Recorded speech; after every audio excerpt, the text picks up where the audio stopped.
Hi guys. Hey guys.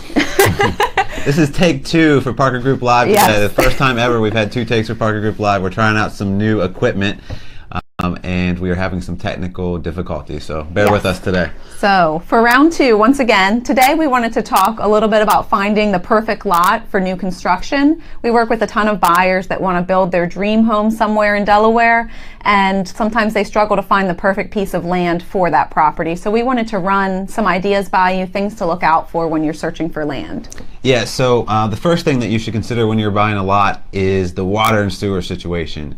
Is there access to public water and sewer or private water and sewer in some cases, because that's going to make your life a lot easier in terms of finding a lot that's suitable for those services. Now there are impact fees and things that you need to consider, and taxes, and of course you're going to pay for that water as you use it, but it can be a much easier process than if you do have a well and septic, depending on the situation. If you don't have access to water and sewer through public or private entities, then you will have to have a septic system and a well. Now, in most cases, you need to have a site evaluation done prior to you purchasing that property to make sure that it's not some sort of exotic septic system that could end up costing you $30,000. A good gravity septic system in this area can range anywhere from $6,000 to $7,000 or $8,000 in most cases, but if it's a mound system or some sort of exotic peat type system, it could be $25,000 to $30,000 in some cases, and so that's a consider before you do move forward with the purchase of a property. The other thing you want to look out for is if it's wooded, and factor that into your budget, because you're going to have to clear quite a bit of land for the house and for the septic system and the drain field. So that can be an additional expense of $5,000 to $10,000 to $15,000 depending on how much needs to be cleared. Additionally, you want to make sure that it's not in a flood zone, or if it is in a flood zone, just prepare yourself for what that's going to cost you on an annual basis, and you can shop around for different quotes, but there are many areas in Delaware that are in a flood zone, so keep that as a consideration when you're looking for that lot. Right. A few other things to keep in mind.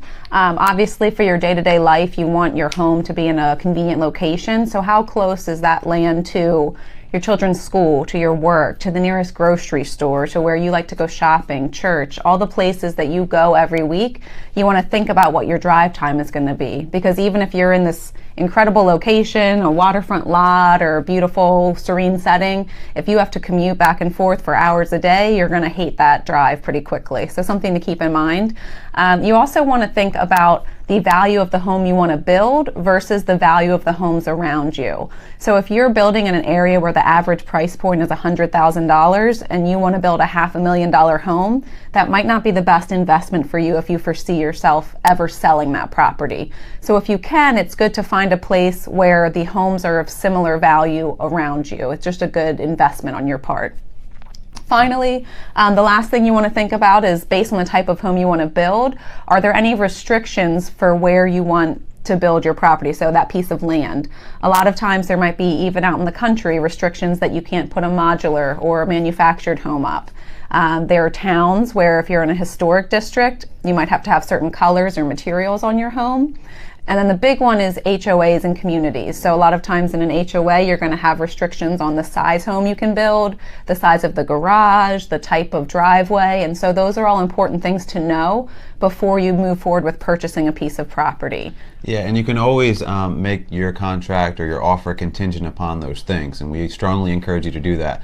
Make sure that you have a site evaluation contingency, a well contingency. You have contingencies for restrictions if you don't know what they are yet prior to writing that offer. So you can build all that into your contract so that you're protected, so that if you find something that you weren't expecting or something that you don't like related to that particular lot, then you have the opportunity to walk away from it without being locked into purchasing it before you really know what you're getting into.